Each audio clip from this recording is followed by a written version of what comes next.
हम इस चीज़ को क्लियर रखें कि हम पाकिस्तान का इंटरनल मसला नहीं है। पाकिस्तान और बलूचिस्तान का मसला दो मुल्कों का मसला है। पाकिस्तान ने बलूचिस्तान मुल्क पर कब्ज़ा किया है आर्मी इन्वेजन के ज़रिए, और ये इलीगल है। लेकिन बलूचिस्तान के अंदर के लोग जो हैं उनके लिए तो इस वक्त बलूच कहना भी बहुत मुश्किल है। तो जो हमारा क्लेम है स्टेटहुड का, उसको ऑफिशियल होने के लिए गवर्नमेंट इन एग्ज़ाइल की ज़रूरत है। और गवर्नमेंट इन एग्ज़ाइल दुनिया में बहुत सारी गवर्नमेंट्स की बनी हैं। इंडिया की गवर्नमेंट इन एग्ज़ाइल रही है जब इंडिया अपनी आज़ादी की स्ट्रगल कर रहा था। फ्रांस की रही है, और इस वक्त भी तिब्बत की, बांग्लादेश की एक सक्सेस स्टोरी है। कुवैत की रही है, तो अलजायर की रही है।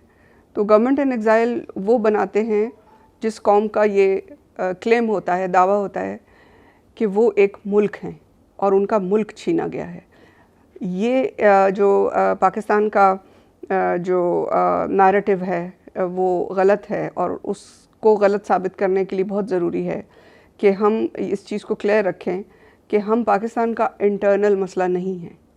पाकिस्तान और बलूचिस्तान का मसला दो मुल्कों का मसला है। पाकिस्तान ने बलूचिस्तान मुल्क पर कब्ज़ा किया है आर्मी इन्वेजन के ज़रिए, और ये इलीगल है। देखिए, बलूचिस्तान के अंदर के लोग जो हैं उनके लिए तो इस वक्त बलूच कहना भी बहुत मुश्किल है। जो बलूची लिबास पहनकर या बलूची दस्तार पहनकर या बलूची शान से कोई बलूची शेर लिख ले या कोई बलूच हिस्ट्री के बारे में बात कर ले, तो उसे तो एंटायर स्टेट कह कर उठा लिया जाता है। तो या उसकी लाश मिलती है या वो उसका कभी वेयर अबाउट्स का पता नहीं चलता, और लाश की भी ऑर्गन्स नहीं होते कई बार। तो उस सिचुएशन में जब यूनाइटेड नेशन से हमारी यही अपील है कि यूनाइटेड नेशंस बलूचिस्तान में इंटरवेंशन करे, और बलूचिस्तान के लोग, जब वहाँ से आर्मी बाहर निकलेगी और जो इस वक्त जुल्म हो रहा है वो ख़त्म होगा, तो बलूचिस्तान के लोग खुद अपना इलेक्शन करेंगे और अपनी गवर्नमेंट बनाएंगे। तब तक जो government of Balochistan in exile है वो एक पीसफुल इंस्टीट्यूशन है। हमारा काम सिर्फ डिप्लोमेसी है।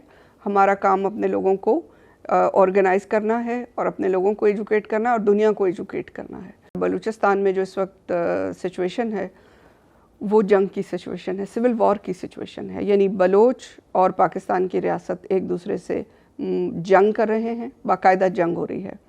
और जो सिविल पॉपुलेशन है वो बेइंतहाशा विक्टिमाइज़ की जा रही है।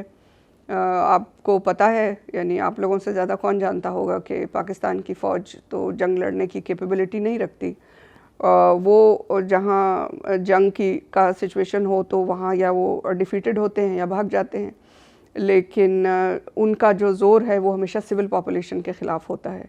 तो घरों को जलाना, घरों को उजाड़ना, स्टूडेंट्स को उठा लेना, जो भी पीसफुल लोग हैं, बच्चियों को, औरतों को उठा लेना, बेआबरू करना, बेइज्जत करना, ये सारे काम वो करते हैं।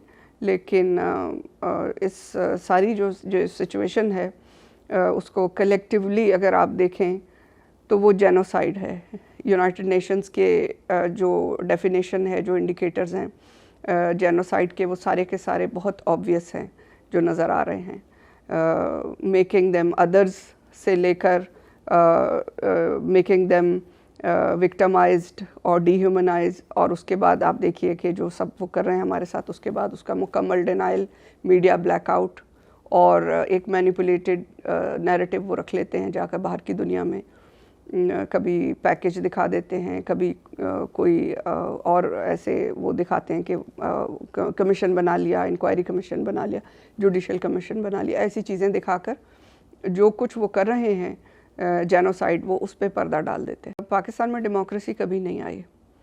पाकिस्तान में ये होता है कि जब सिचुएशन फ्रूटफुल होती है, बाहर से कहीं इनको कराए की किसी जंग का कोई प्रोजेक्ट मिलता है, जैसे अफ़गानिस्तान का प्रोजेक्ट, तो आर्मी आकर सारी चीज़ों को डायरेक्ट कंट्रोल कर लेती है और फ़ौरन मार्शल लग जाता है, या फिर आर्मी चीफ जो होता है वो प्रेसिडेंट बन जाता है। और जब हालात थोड़े से फ़ौज के लिए परेशान कुन होते हैं, जैसे आजकल हैं, इकनॉमिकल कंडीशंस ख़राब होती हैं, तो फिर ये सिविल गवर्नमेंट को सामने ले आते हैं। सिविल गवर्नमेंट इनके पपेट्स हैं, इनके मास्क्स हैं। पाकिस्तान में कभी डेमोक्रेसी आई नहीं। जिस बैकग्राउंड से आते हैं पाकिस्तानी फ़ौज, इनके बैकग्राउंड में औरतें बहुत लो लेवल का उनका स्टेटस होता है, और इनके यहाँ जो है औरतों का जिस्म फरोशी का बिज़नेस जो है वो मेरा ख्याल है साउथ इंडिया में सबसे पुराना है। इनके लिए जो इनका फ्यूडल सिस्टम है, जिसमें ये जो इनके पेजेंट्स हैं या जो बसगर हैं, उनकी औरतों को जिस तरह से ये बेइज्जत करते हैं, तो इनके यहाँ औरतों के रिस्पेक्ट का, औरतों के ऑनर का बेसिकली वो कल्चर नहीं है। जब वो बलूचिस्तान आते हैं तो वो बलूच औरतों के साथ भी उसी तरह का बिहेवियर करने की कोशिश करते हैं, जो हमारे लिए बिल्कुल अनएक्सपेक्टेड है और अनबेरेबल है, और हम इसको बर्दाश्त नहीं कर सकते। इसमें जो है, इन्होंने, आपने ज़रीना मरी का सुना होगा, मुनीर मेंगल ने ख़ुद उनको एक टॉर्चर सेल में देखा वाजा ने, और वो जिस हालत में देखा वो हमारे लिए तो एक कौमी मौत है, एक जिस तरह एक इज्तिमाई मौत है हमारी कौम के लिए, और इस तरह डिसऑनर किया है इन्होंने। और उसका वो एक वाक़या नहीं है, आपने देखा होगा कि समी बुगटी एक बलूच ख़ातून थी, उनको ये उठा कर ले गए, उनकी टॉर्चर रेप की हुई बॉडी इन्होंने हेलीकॉप्टर से फेंकी डेरा बुगटी में।